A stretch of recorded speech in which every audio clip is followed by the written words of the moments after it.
Ikiwa Oromoni ya kuanza ana Afrika wote.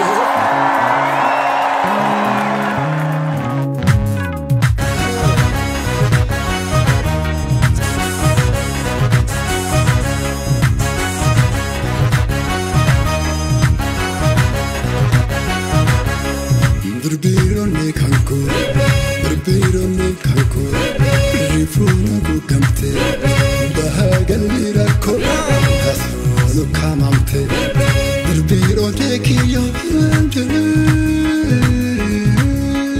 bugubade maruman kiya, manafaya kanafia.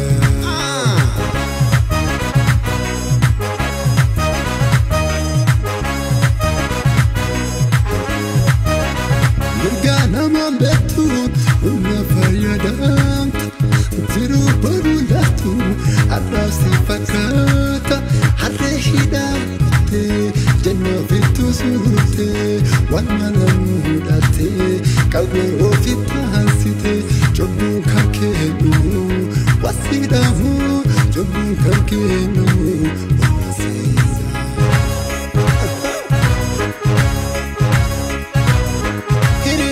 Gaya baratu sakiya rasa sayama anniya dubiyoni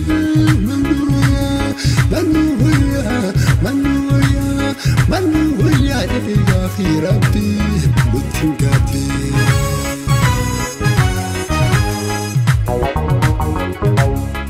narka farmo nura bagane atti abu bekati jene dachara modini bagane rekin gafto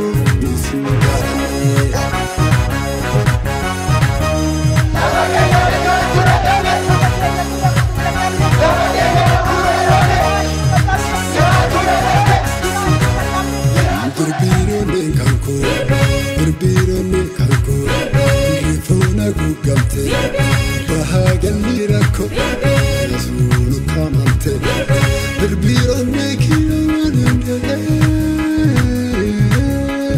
gugubade maruman kiya, manufaya kanafia.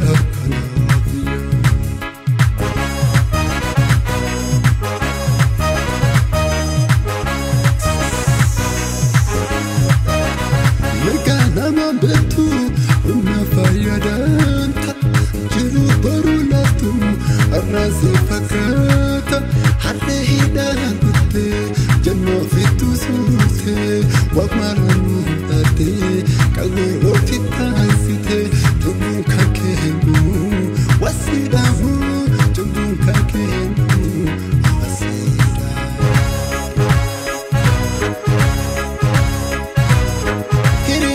Gaya baratu sakiya rasa sayama anniya dubiyoni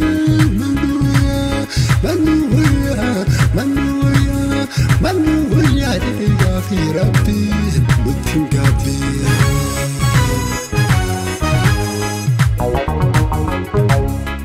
harka farmo hura bagane akti abu hekati tijene dachaya muhdini bagane rakin mastu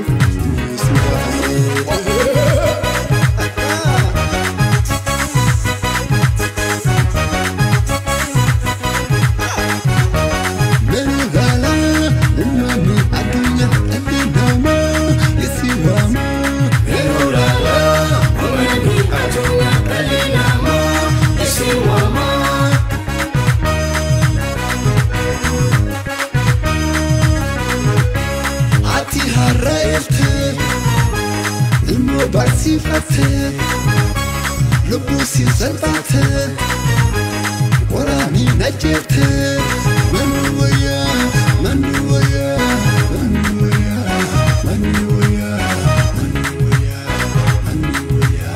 Ofekano, wala wafumu kwakwachani, kitachani, lamoni oromo angura jirtanu, lamikayo fitan malichanitan. Umata nagaya rasa sana jisu, dachini gabate rabusi kendisu, birbiriya.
oromo angurra jirtani lammi keyo fitan mani jaliftan ummata nagaya rasasana jisu dacheni gabate rabbu sifilisu